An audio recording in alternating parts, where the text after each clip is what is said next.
Hello, boys and girls.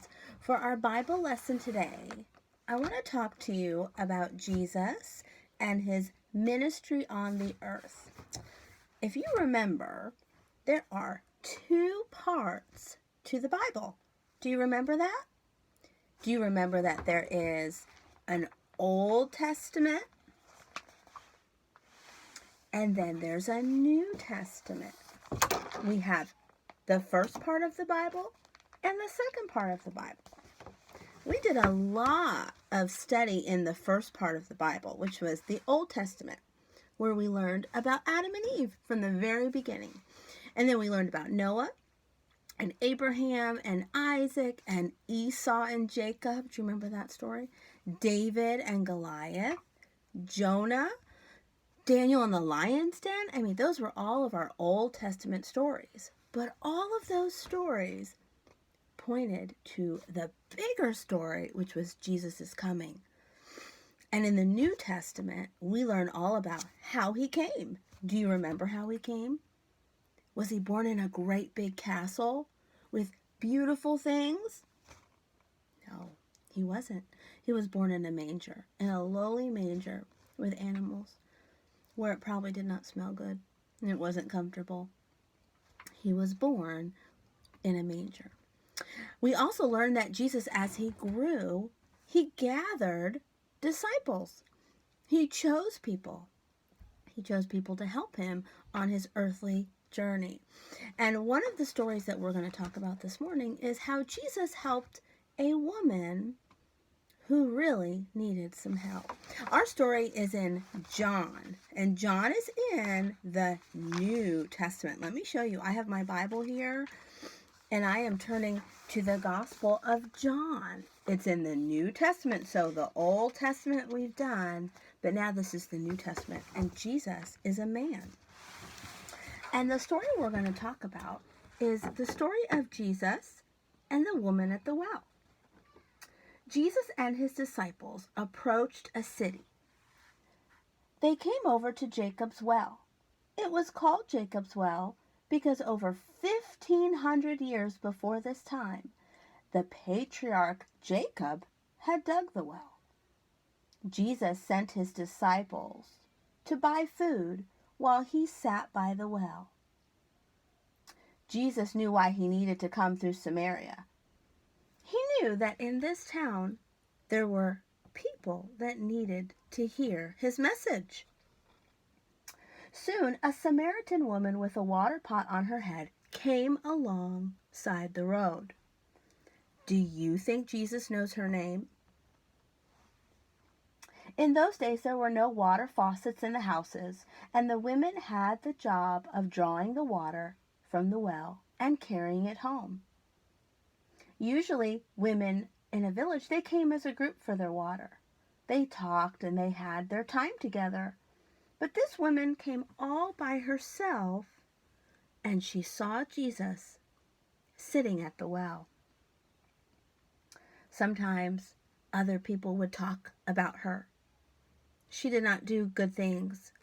And so, have you ever seen someone do this? Or someone's talking about you or someone else? It's called gossip, and it's a sin. And people in the village would gossip about this Samaritan woman. She could tell at a glance that the stranger sitting there by the well was a Jew. And since Jews paid no attention to Samaritans, she just ignored him as she lowered her water jug into the well. It's very sad, but even in Bible times, there were groups of people that did not talk to each other. They stayed on their side, and some stayed on the other side. Very sad. When the woman had finished drawing her water, Jesus spoke to her. "Please give me a drink," he said. The woman was amazed. "Is this Jew talking to me? I'm a Samaritan woman." She said, "Yes, but you are a Jew. Why are you asking a Samaritan woman for a drink of water?"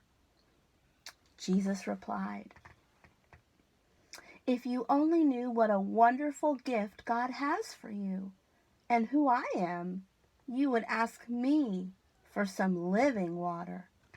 She didn't understand. Living water. And who was this man? Why was he so important? But she did not understand this. She did not know what Jesus meant.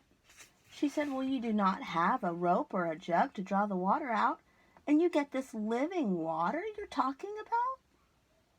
And besides, are you greater than Jacob? How? How can you offer water that is better than this? Then Jesus began to explain the difference between living water and ordinary water. The woman replied, I think that's something that I need. Please, sir, can you give me some of that living water? And then I'll never be thirsty again. This startled the woman, and she thought, Jesus knew there was one subject he must talk about. Jesus wanted to give her eternal life, living water, but she had sinned. Before he gave her living water, he said, go and get your husband. The woman was startled, and she hung her head, her face flooded with shame. You're so right, Jesus. Jesus said, you've had 5 husbands, and you are in sin. She stood there greatly and moved. For a moment, she didn't know what to say. How could this stranger know her sin? How could this stranger know the things that were inside of her heart? You are right, said the woman. She stood there greatly moved. For a moment, she didn't know what to say. The woman did become troubled because her sin was something she didn't want to talk about. No one wants Jesus to talk about their sin. Jesus explained that it's not where a person worships that counts, but how, and how they worship from their heart. Now the woman looked up at him and said, well, at least I know that when the Messiah comes, one they call Christ, he will explain everything to us. And Jesus said, I am the Messiah. I am that man. She looked into his wonderful eyes, and she said in her heart, oh, this is he. I believe he is the Messiah. That day, the woman at the well had met Jesus. Now, if you had met Jesus, what would you do? She ran to her village to go tell everyone that she had met Jesus. Our verse for this week is 1 John 4:7. Beloved, let us love one another, for love is from God, and everyone loves has been born of God and knows God. So if you are loving, you are doing what God is wanting you to do. We need to love God first and then love those around us.